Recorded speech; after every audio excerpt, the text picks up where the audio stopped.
Good morning. I will try not to whine too much this morning, but this has been a pretty tough week. It's been very hard for me to stay consistent with my programming this week because of how I'm managing the time I'm spending taking care of my lovely bride. She had knee replacement surgery on Monday, and what makes it complicated is that she's allergic to codeine-based painkillers, so we're managing her pain with alternative methods. In other words, she's in a lot of pain most of the time.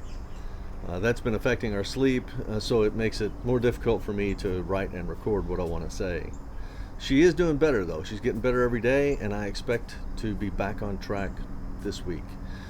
From a contents perspective though, I thought the week was actually pretty rich.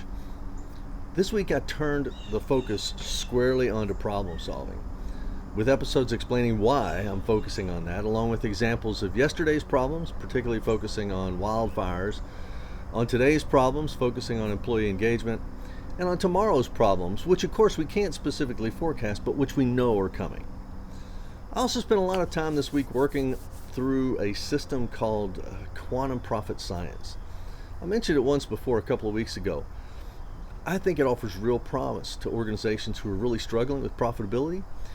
This system builds schedules that ensure that each order tracks to a profit specification, not a target, a specification, and provides an incentive structure for employees to find ways to improve the work. So it's really pretty cool.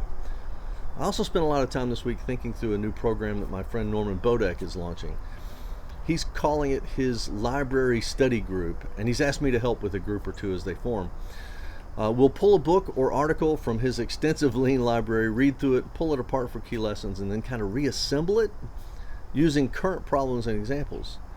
It will be a true mastermind program for lean practitioners, particularly those who've been doing this work as leaders and consultants and coaches for years.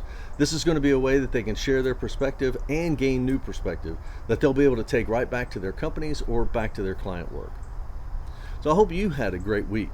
Coming up this week, I'm going to be digging into the scientific method, problem-solving methodologies that are based on the scientific method, and then particularly focusing on my C4 process. I'll be sharing the key phases of the C4 process and its 11-step process that will guarantee better thinking and better solutions. I hope you'll stick with me.